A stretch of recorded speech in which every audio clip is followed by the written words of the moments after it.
मधुपुर नाम के गांव में लखीराम नाम का एक कंजूस मालिक ढाबा चलाता था। गरीब संजू, जो कि उसका नौकर था, उसके ढाबे में दिन भर काम करता। बेचारा बहुत मेहनती था।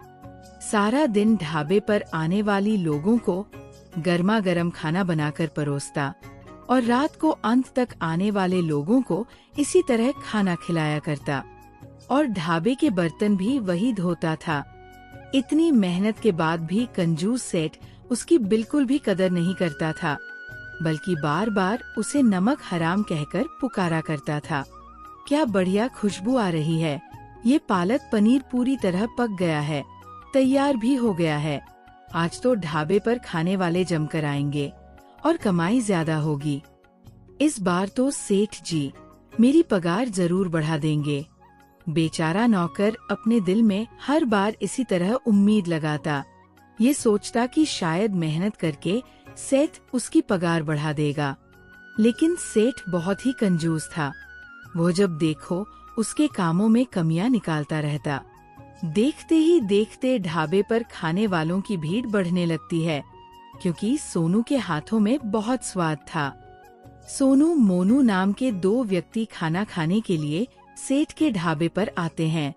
अरे वो सेठ जी, आज तुम्हारे ढाबे से तो बहुत अच्छी खुशबू आ रही है। हाँ, तो मेरा ढाबा 5 स्टार होटल से कम थोड़ी ना है। अरे जाओ जाओ भैया, यहाँ टाइम क्यों बर्बाद कर रहे हो, अंदर जाकर खाने का मजा उठाओ। सोनू मोनू ढाबे में आकर बैठ जाते हैं। संजू दोनों को खाना परोस देता है। लीजिए सोनू मोनू भैया, शुरू कीजिए खाना। आज मैंने नए तरीके के पालक पनीर बनाया है, खाकर बताइएगा कैसा बना है। अरे संजू भाई, तुम्हारे खाने के आगे तो होटल भी फेल है, बढ़िया ही बना होगा। सोनू और मोनू दोनों कोई खाना खाते हैं और आपस में बातें भी करने लगते हैं। जो भी कहो सोनू भैया, ये संजू बड़ा मेहनती है, लेकिन इसका मालिक उतना ही गद्दार है। बेचारे से सारा दिन कोल्हू के बैल की तरह काम करवाता है और पगार भी कम देता है, मानो ऊंट के मुंह में जीरा हो। ये बेचारा चुपचाप काम करता है, इसी बात का फायदा उठाता है सेठ। अरे तो संजू, यहाँ पर तो आ। क्या हुआ सोनू भैया, कुछ चाहिए?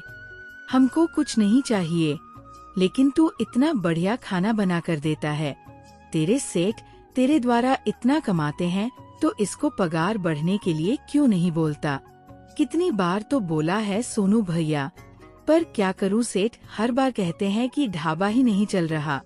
अच्छा, तू चिंता मत कर, हम जाते हुए बोल देंगे। दोनों कोई खाना खाकर सेठ के पास आते हैं और सेठ जी से बोलते हैं, अरे सेठ, तुम्हारा नौकर कितना अच्छा खाना बनाता है, तुमको पगार बढ़ा देनी चाहिए। आखिर इस ढाबे की शान है तुम्हारा नौकर। चुप करो, तुम लोग मेरे काम में टांग मत अड़ाओ।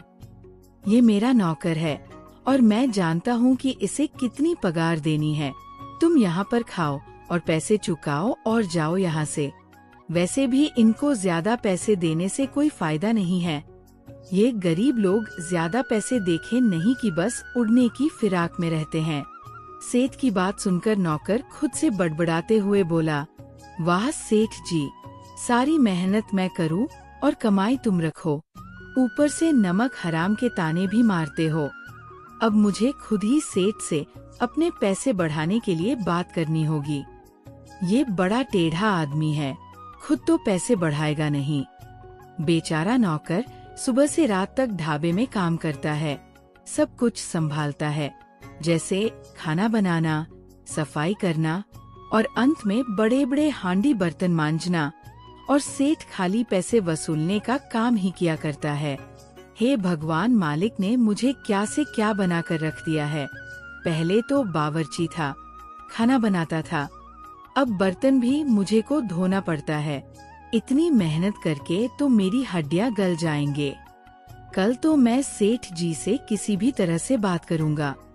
अगले दिन नौकर पसीने से तरबतर होकर खाना बनाकर भाग भाग कर परोसता है। जबकि सेठ बैठे बैठे पैसा वसूल रहा था, तभी एक महिला संजू के खाने की तारीफ करती है। भाई बहुत ही मजेदार खाना बनाते हो तुम। तुम्हें तो किसी बड़े 5 स्टार शहर के होटल में रसोइया होना चाहिए। यहाँ कहाँ इस कंजूस सेठ के ढाबे में काम कर रहे हो।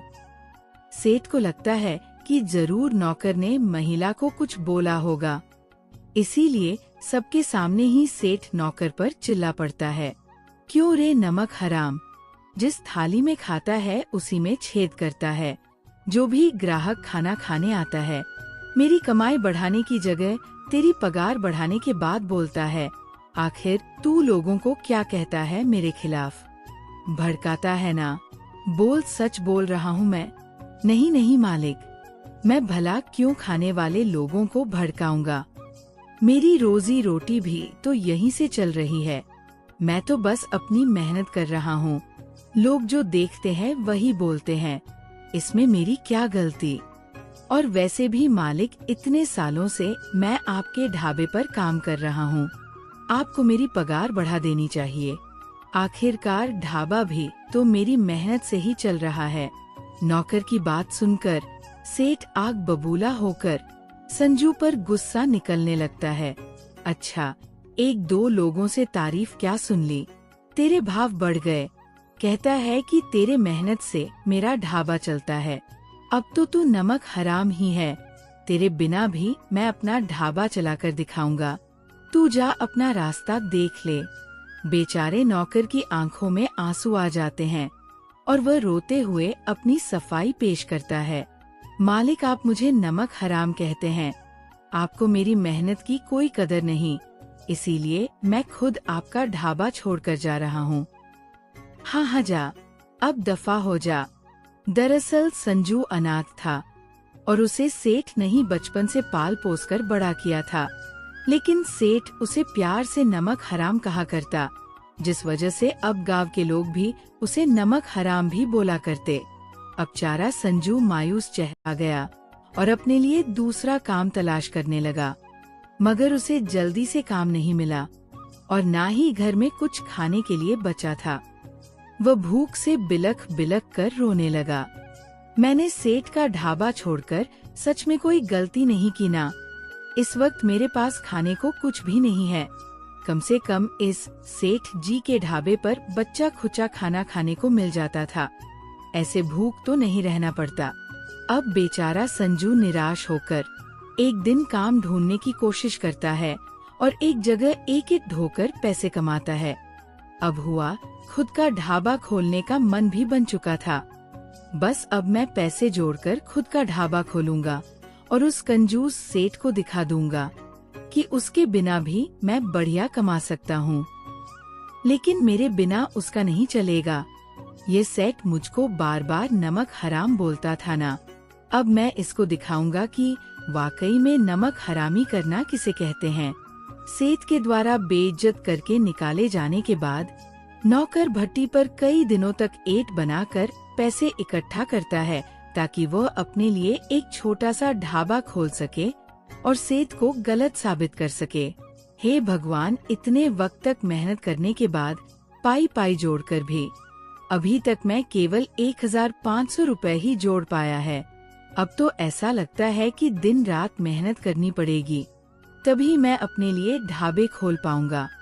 बेचारा नौकर पैसा कमाने के लिए मारा मारा फिरता है। जब भी वह सेठ की ढाबे के आगे से गुजरता तो सेठ उसे ऐड कर देखता, जिससे नौकर के अंदर का गुस्सा और भड़कने लगता।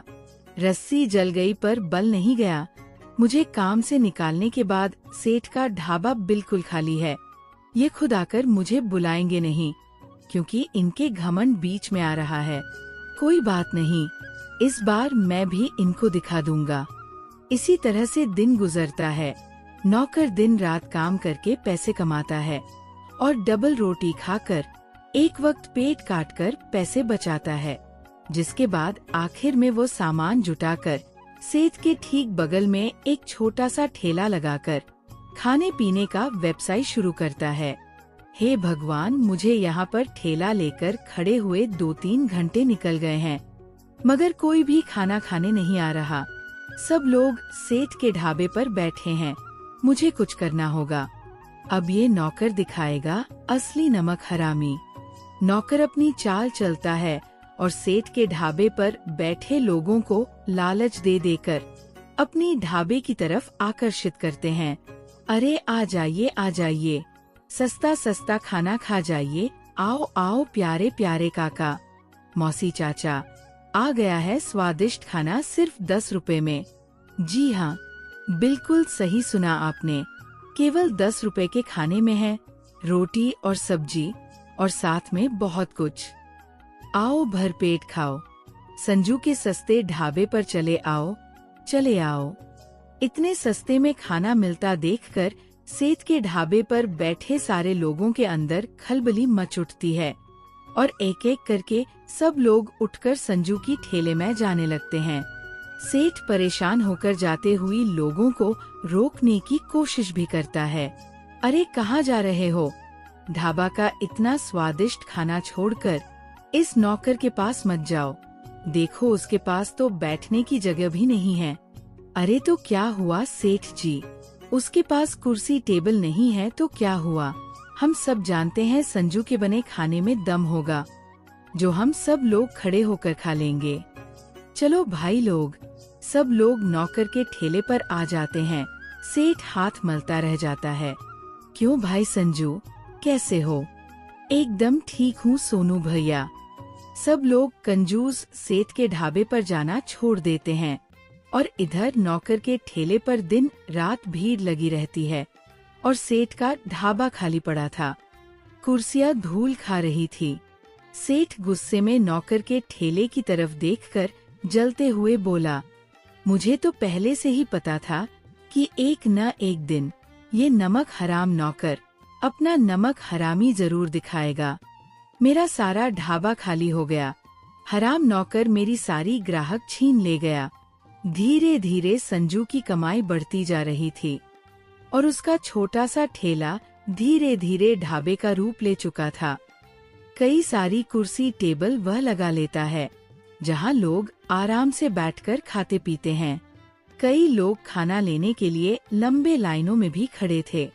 जो भी कहो संजू भाई, तुम्हारे खाने में जो स्वाद है वो पूरे शहर में कहीं नहीं। एकदम हाथ से नाप तोल कर मिर्च मसाले सब डालते हो। रोटी भी सस्ती है।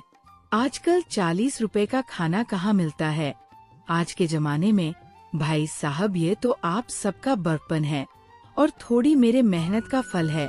बस इसी तरह प्यार देते रहना। एक तरफ नौकर के ढाबे पर भीड़ बढ़ती जा रही थी तो सेठ के ढाबे पर खाली मक्खियों भीन भीना रही थी। उसका ढाबा पूरी तरह से ठप पड़ जाता है और वह पछताने लगता है। हे भगवान, मेरे ढाबे पर कोई भी नहीं आ रहा। सारा बनाया खाना इसी तरह रोज बर्बाद हो रहा है। ऐसे तो मैं दिवालिया हो जाऊंगा। मैंने कितनी बड़ी गलती की। संजू को नमक हराम कहा, लेकिन असली नमक हरामी तो मैंने की। कितना मेहनत करता था बेचारा, लेकिन मैंने उसकी पगार नहीं बढ़ाई और आज देखो उसने अपना कैसे मुकाम बना लिया है। अगर मैंने उसको वापस नहीं बुलाया तो कल को मेरे हाल किसी भिखारी की तरह ना हो जाए, और अगर ऐसा हो गया तो मुझको उसी के ढाबे पर भीख मांगकर खाना पड़ेगा। नहीं, ऐसा नहीं हो सकता। मैं जाऊंगा उसके ढाबे पर और हाथ पर जोड़कर उसको मनाना पड़ेगा, तब भी लाऊंगा। अगले दिन सेठ नौकर के नए ढाबे पर पहुंचता है। इस बार नौकर ने सेठ को ताना मारा, अरे सेठ जी, आज आप नमक हराम नौकर के पास क्या लेने आए हैं? सेठ पछताते हुए बोलता है, संजू मुझे माफ कर दे। मेरे अक्ल पर पत्थर पड़ गए थे जो मैंने तुमसे बैर की। मैं तेरा मालिक नहीं, तेरा मेहनत का गुजारा हूँ। वापस आ जा, तेरे बिना मेरा ढाबा सुना पड़ा है। तू जितना बोलेगा मैं तुझे उतनी तनख्वाह पर रख लूंगा। तू चाहेगा तो मैं बर्तन भी धो दूंगा, तू बस केवल खाना बना देना। सेठ के दिल में पछतावा देखकर नौकर का दिल भी उसके लिए पिघल जाता है। सेठ जी, आपने मुझे हमेशा नमक हराम कहा, लेकिन मैं हमेशा आपकी इज्जत की। मैं वापस आ सकता हूँ, लेकिन अब मेरी मेहनत की कदर होनी चाहिए और आप कभी मुझे नमक हराम नहीं बोलेंगे। वादा कीजिए। मैं वादा करता हूँ कि मैं तेरी मेहनत का पूरा मान रखूंगा। कभी भी तुझे गलती से भी नमक हराम नहीं बोलूंगा। बस तू लौट बेटा। संजू खुशी खुशी ढाबे पर वापस आ जाता है।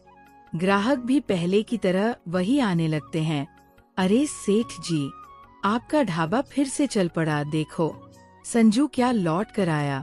ढाबे की शान और बढ़ गई है। आपसे हम यहीं पर खाना खाएंगे।